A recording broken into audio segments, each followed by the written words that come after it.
for everything that he's done for this campaign. He is an American treasure. He gets embarrassed when you talk about him that way. But he tells the story of what our country is, and what it should be, and what it can be.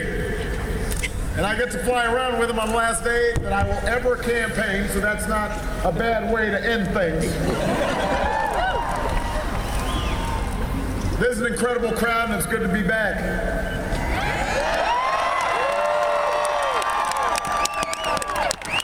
The weather is cooperating. It sort of feels like Chicago. Nice and brisk. There are a couple other people I want to thank before we get started. Your next senator from the great state of Wisconsin, Tammy Baldwin, is here. She'll follow in the footsteps of two other outstanding Wisconsin senators, Herb Kohl and Russ Feingold. Your next congressman, Mark Pocan, is here. And let's give it up for the mayor of Madison, Wisconsin, Paul Soglin. Now, for the past week, even in the midst of all this campaigning and electioneering, way too many TV commercials, all of us, including Bruce, have been focused on one of the worst storms of our lifetimes. And I had a chance to visit New Jersey, and every day I've been talking to mayors, governors, and local officials and families. And we mourn those lives that have been lost. And whenever I talk to folks in the region, I tell them the same thing that I say whenever a tragedy besets the American family, and that is the American people come together and make a commitment that we will walk with these folks whose lives have been upended every step on the hard road ahead and the hard road to recovery. We'll carry on. No matter how bad the storm is, we will be there together.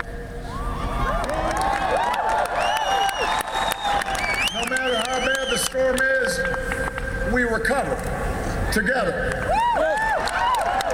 We're all in this together. We rise or fall as one nation and as one people. And you know, Madison, that spirit has guided this country along its improbable journey for more than 2 centuries. It's carried us through the trials and tribulations of the last 4 years. In 2008, we were in the middle of 2 wars and the worst economic crisis since the Great Depression. Today, our businesses have created nearly 5.5 million new jobs. The American auto industry is back on top. Yeah! Home values are on the rise. We're less dependent on foreign oil than any time in 20 years, and we've doubled the production of clean energy across America. Because of the service and sacrifice of our brave men and women in uniform. The war in Iraq is over. The war in Afghanistan is coming to a close. Al-Qaeda is on the path to defeat. Osama bin Laden is dead. We've made progress these last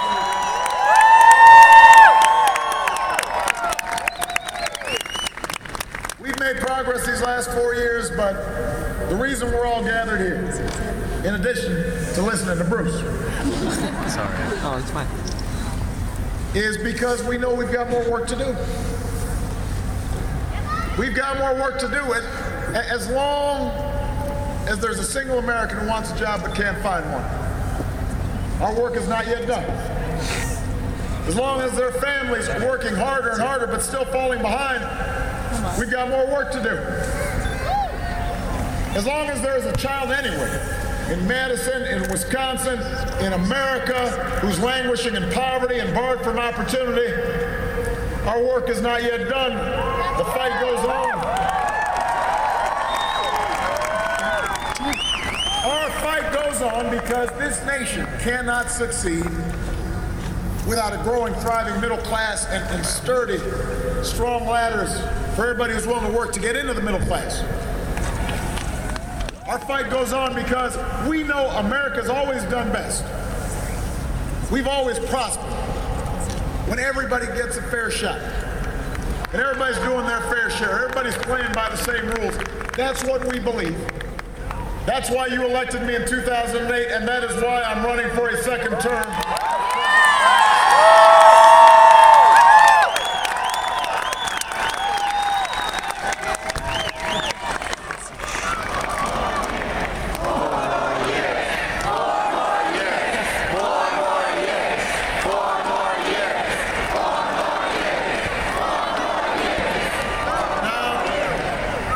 Tomorrow you have a choice to make. And it's not just a choice between two candidates or two parties, it is a choice between two different visions for America. It's a choice between returning to the top-down policies that crashed our economy, or a future that's built on providing opportunity to everybody and growing a strong middle class.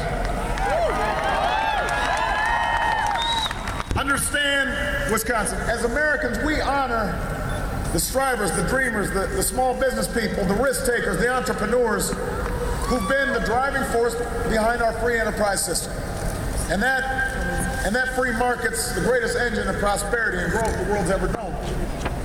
But we also believe that in this country, like no other,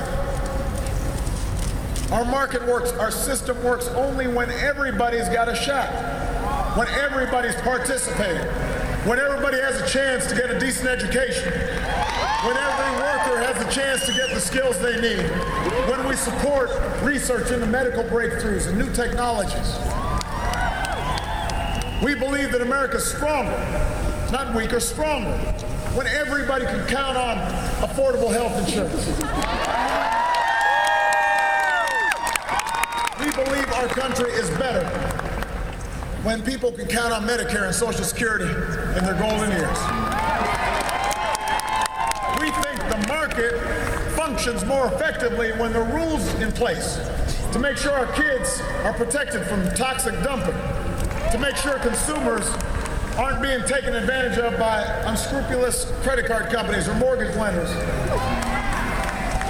We believe that there's a place for rules and regulations that make sure our people are safe. And we also believe there's some things politicians should stay out of. For example, we think that folks in Washington, especially men, should not try to control health care choices that women are perfectly capable of.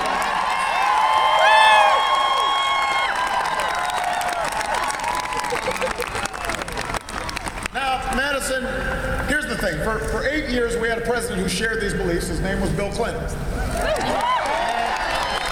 When he first came into office, his economic plan asked the wealthiest Americans to pay a little bit more so we could reduce our deficit and still invest in the skills and ideas of our people. And at the time, the Republican Congress and a certain Senate candidate by the name of Mitt Romney said Bill Clinton's plan would hurt the economy, would kill jobs, would hurt the job creators. Does this sound familiar? Turns out his math back then was just as bad as it is now. Because by the end of President Clinton's second term, America had created 23 million new jobs. Incomes were up, poverty was down, our deficit had turned into a surplus. So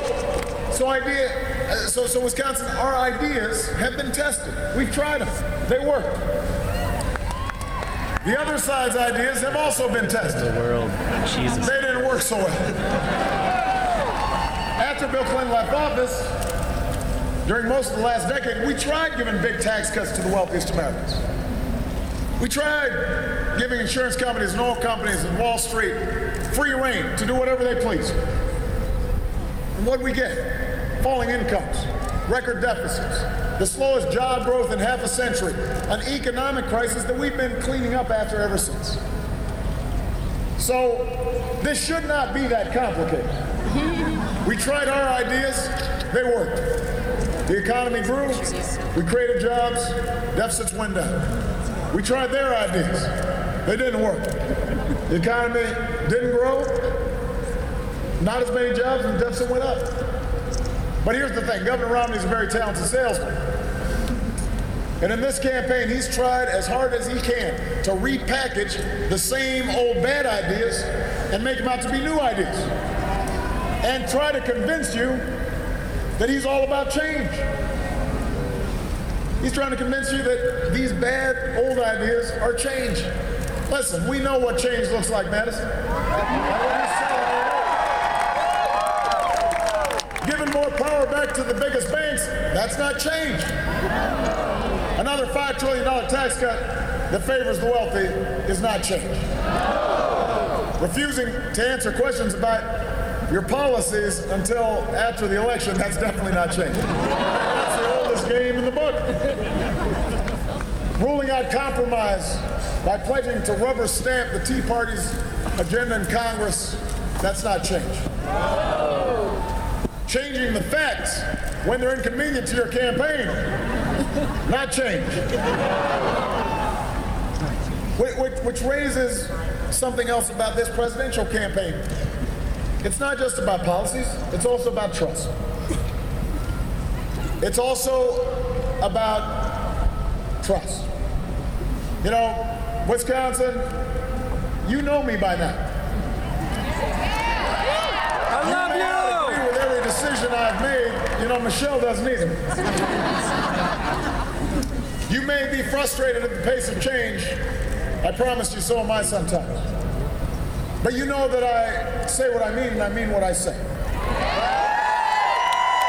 I said I'd end the war in Iraq, and I ended it. I said I'd pass health care reform. I passed it. I said I'd repeal Don't Ask, Don't Tell. We repealed it. I said we'd crack down on reckless practices on Wall Street, and we did. So you know where I stand. You know what I believe. You know I tell the truth. And you know that I'll fight for you and your families every single day as hard as I know how.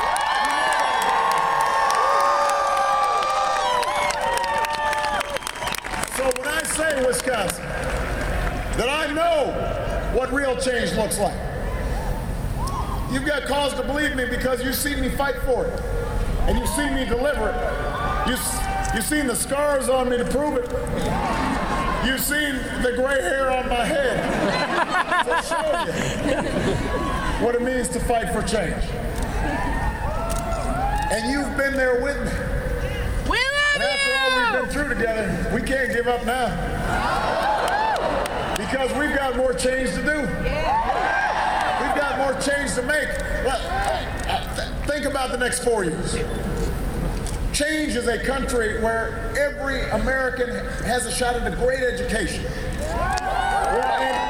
Government can't do it alone. Parents have to parent, students have to study.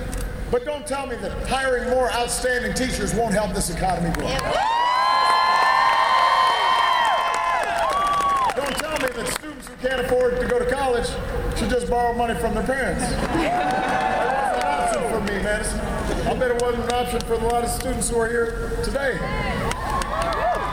And so that's why I want to cut the growth in tuition in half by the next 10 years. Recruit 100,000 new math and science teachers so we don't fall behind the rest of the world. 2 million Americans in our community colleges with the skills that businesses are looking for right now. That's what change is. That's what we're fighting for in this election. Change comes when we live up to this country's legacy of innovation. You know, I could not be prouder that I bet on American workers and the American auto industry. But what makes me really proud is we're not just building cars again, we're building better cars. Cars that by the middle of the next decade will go twice as far on a gallon of gas, which will save you money, help our national security, help our environment. And that kind of innovation, that kind of ingenuity isn't restricted to the auto industry. We've got thousands of workers building long-lasting batteries, wind turbines all across the country. And I don't want to subsidize oil company profits. I want to support the energy jobs of tomorrow. The new technologies that will cut our oil imports in half. I don't want to I don't want a tax code that rewards companies for creating jobs overseas. I want to reward companies that are investing right here in Wisconsin. That's my plan for jobs and growth, and that's what we're fighting for in this election. Now, change is turning the page on a decade of war, so we can do some nation building here at home. As long as I'm Commander-in-Chief, we will always pursue our enemies with the strongest military the world's ever known. But it's time to use the savings from the wars in Iraq and Afghanistan to pay down our debt and rebuild America. Putting some hard hats back to work, repairing roads and bridges, making our schools state-of-the-art all across this country. Hiring our veterans, because if you fought for our freedom, you shouldn't have to fight for our job.